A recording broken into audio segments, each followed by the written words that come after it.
Este es un podcast de divulgación científica. Todas las opiniones vertidas en él son responsabilidad de quien las emite y no representa el punto de vista del instituto.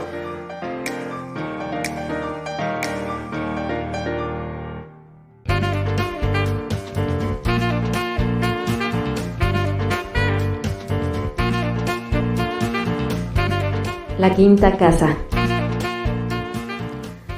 Bienvenidas y bienvenidos a esta su casa, La Quinta Casa, el posgrado en Estudios Socioterritoriales del Instituto de Ciencias Sociales y Humanidades de la UAP, al que desde este momento llamaremos ICSI, ya que estamos en confianza. Yo soy Yatzel Roldán, egresada de este posgrado y actualmente investigadora postdoctoral del mismo. En esta aventura me acompaña Marisa Higuera. ¿Cómo estás, mi estimada Marisa? ¿Qué tal, Yetzel? Estoy muy contenta de iniciar este proyecto en el que vamos a conocer a las personas que se dedican a hacer ciencia en el instituto, específicamente a quienes hemos pasado por el posgrado en estudios socioterritoriales. Un posgrado que nos ha dado muchos buenos momentos.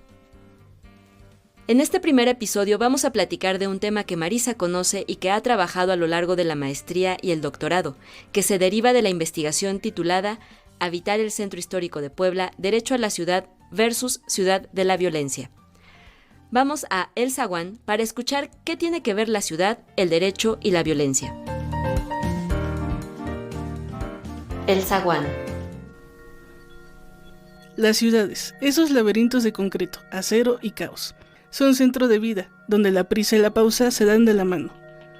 Aquí las culturas chocan y fusionan, las historias se entrelazan en cada esquina y el futuro se construye al ritmo de los semáforos y claxones. Las ciudades son ejemplo de la contradicción andando, y así, en ella conviven las expresiones más nobles del ser humano, pero también existen muestras del lado oscuro de las colectividades humanas, como la violencia.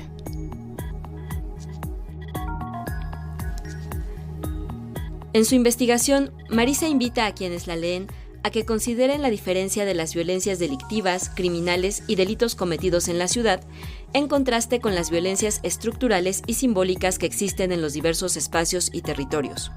¿De qué hablamos cuando hablamos de violencia estructural y simbólica? En primer lugar, podemos decir que ambas violencias parecieran invisibles, porque son acciones que no ejercen un daño físico mediante la fuerza, al menos no inmediato. Piensa la violencia estructural como en situaciones en donde se puede ver la injusticia o la desigualdad. La pobreza es un ejemplo muy evidente de violencia estructural.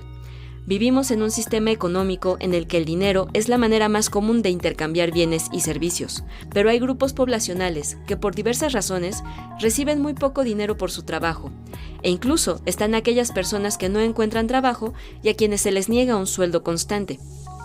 Entonces, no es que el pobre sea pobre porque quiere. La pobreza es el resultado de desigualdades sociales, fomentadas dentro del mismo sistema en el que vivimos. Los investigadores Daniel de la Parra y José María Tortosa comentan en su artículo Violencia estructural, una ilustración del concepto, que fue popularizado por el sociólogo noruego Johan Galtung. En el caso de la violencia simbólica se considera una manera de dominación blanda, y con este adjetivo hace referencia a que no se usa la fuerza física o armada. En el artículo Violencia simbólica, revisión de los estudios que acuñan el concepto en América Latina, los autores comentan que la violencia simbólica, a pesar de considerarse blanda, genera efectos adversos en quienes la padecen, pues provocan vergüenza de sí mismos, autodescrédito, autocensura o autoexclusión. Lo anterior se produce ya que a partir de la violencia simbólica se imponen representaciones socioculturales, significados, valores y son aceptados como naturales. Un ejemplo de violencia simbólica que resulta muy evidente en la sociedad mexicana es la idea de mejorar la raza. Después de haber considerado estos dos tipos de violencia, dejemos que Marisa nos cuente más de su trabajo de investigación. El patio. Como madrina de este podcast está quien aceptó ser coanfitriona, mi queridísima Marisa Higuera, con quien platicaré de su interesantísimo tema de tesis, que, si no mal recuerdo, empezó a trabajar desde la maestría. Marisa, ¿cómo estás? Muy bien, Yetzel, ¿y tú qué tal? También muy bien. Mars, cuéntanos un poco de ti, quién eres, qué estudiaste, qué te gusta. Bien, pues en realidad lo que yo estudié fue psicología, la licenciatura, y ya en la maestría entré aquí a este posgrado desde la maestría en territorio, turismo y patrimonio. ¿Y cómo pasó que decidiste dedicarte a la investigación? Creo que una parte de mí siempre lo supo, pero realmente fue hasta que comencé a involucrarme con investigadores y en el trabajo que realizaban desde la Facultad de Psicología que comencé a involucrarme más. Ok, ¿y cómo fue que llegaste a nuestra casa al posgrado en estudios socioterritoriales? Fue una historia bien extraña porque todo coincidió. Realmente yo llegué solamente como practicante con el doctor Carlos Montero Pantoja y de ahí se dio que se abrió el posgrado. Entonces, básicamente terminé mi licenciatura en psicología y luego entré ya a la maestría. Ok, entonces fue, digamos, que los astros se alinearon. Así es. ¿Y cuál fue el proceso de elección de tu tema? Bueno, de tus temas, el de maestría y ahora el de doctorado. ¿Cuál era el tema original? ¿Cómo cambió? ¿Qué te motivó a elegirlo? Desde la licenciatura en psicología me interesaba el tema de la violencia urbana, pero en ese momento lo trabajé desde los imaginarios. Ya hasta que llegué al posgrado comencé a aterrizarlo más en el sentido de las violencias estructurales, la violencia simbólica y cómo se relaciona con los temas de gentrificación y turistificación en el centro histórico. ¿Y siempre fue el mismo tema? Sí, siempre fue el mismo. Ok, entonces ya tenías muy claro qué era lo que querías. Por suerte sí, y al final de cuentas pues también coincidió con los temas que han trabajado aquí en el posgrado. Ok, ¿y cuáles han sido los hallazgos más interesantes o más reveladores que has encontrado a lo largo de esta investigación? Creo que lo más interesante es poder revelar las estructuras que hay detrás de los problemas actuales, llámese gentrificación, turistificación, que tienen que ver incluso desde la formación de la ciudad de Puebla. Esos dos temas, gentrificación y turistificación, no los platicamos en la primera sección. ¿Nos puedes hablar un poquito sobre qué es eso? Sí, bueno, la gentrificación es un concepto general que habla acerca de la sustitución de habitantes en un lugar específico por habitantes que tienen un poder adquisitivo más alto.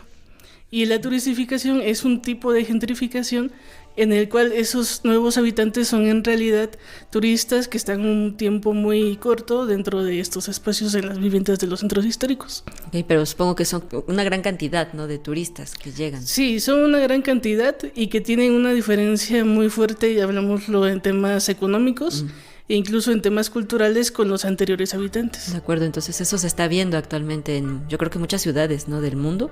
Es un problema global, así es. Okay. Solo que en Puebla y en ciudades de México tienen la característica específica de que están relacionados con lo que llamamos el colonialismo. De acuerdo. ¿Y qué tienes en mente para el futuro?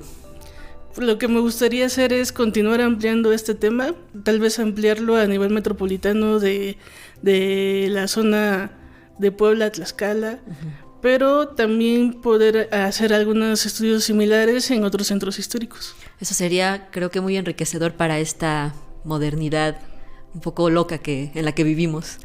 Bueno, pues muchas gracias por estar aquí, Marisa, y a continuación vamos a escuchar una recomendación bibliográfica que precisamente nos hiciste y que tiene que ver con tu tema. Vamos allá. El arco. Como les comentó Yetzel, hoy les vamos a recomendar el artículo Elitismo de la política urbana, Centro Histórico de Puebla, México, escrito por la doctora Virginia Cabrera Becerra, quien es profesora e investigadora del posgrado en estudios socioterritoriales. Para el momento en que se graba este podcast, es secretaria de investigación y posgrado del instituto, y en algún momento estará contestando las preguntas de nuestra sección El Patio.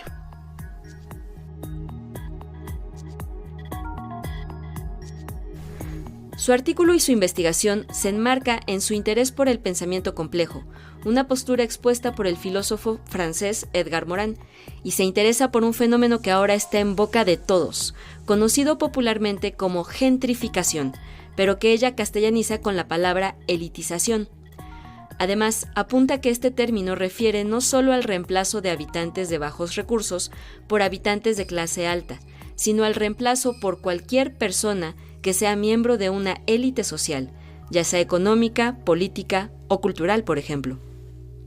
En este artículo, la doctora Virginia se interesa por analizar la política de modernización urbana con mayor impacto en la ciudad hasta 2015, que se llevó a cabo entre 1993 y 1999, periodo en el que Manuel Bartlett Díaz encabezó el Poder Ejecutivo Estatal.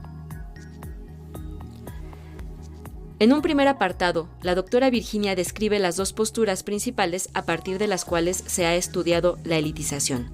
Estas son la culturalista y la marxista. En la postura culturalista se pone atención en el cambio del consumo de sectores con condiciones económicas holgadas en lugares que no frecuentaban hasta el cambio de la oferta cultural, llámense lugares de restauración como cafés, restaurantes, bares, etc., o de diversión. En tanto que la postura marxista habla de lo que los investigadores llaman rent gap, en inglés, o brecha de renta, que hace hincapié en la renta del sueldo actual y la renta potencial, que tiene que ver con las fluctuaciones del mercado. La doctora Virginia nos lleva de la mano por este análisis teórico sobre la gentrificación y la elitización, y lo aterriza en la modernización de los centros históricos, que surge por la idea de capitalizar el patrimonio cultural para atraer el turismo a estos territorios. Idealmente, la modernización es positiva porque atraerá más recursos a través de aquellos que visiten los centros históricos. No obstante, las políticas de modernización traen con ellas acciones de embellecimiento que buscan esconder las condiciones de pobreza y desigualdad que existen en estos territorios sin necesariamente combatirlos.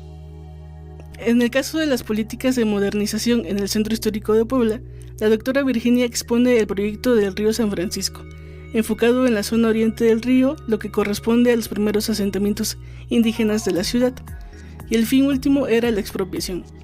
Este impactó los barrios fundacionales de Analco, El Alto, La Luz y Xanenetla, en tanto que en la zona poniente tuvo repercusión en el fraccionamiento de San Francisco, el barrio del Artista y el barrio de Los Sapos. Entonces podemos decir que el tema y el caso que presenta la doctora Virginia en su artículo es también un ejemplo de lo que llamamos en la primera parte violencia estructural, puesto que este tipo de programas, además de reproducir la desigualdad y la pobreza, porque habría que preguntar a quién beneficia el turismo en el centro histórico, también genera desplazamiento.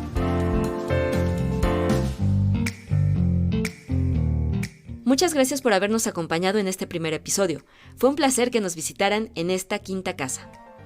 Recuerden que pueden seguirnos en nuestras redes sociales y visitar nuestro sitio para poder acceder a los diversos materiales de los que estuvimos platicando. Nos vemos en un mes en la quinta casa.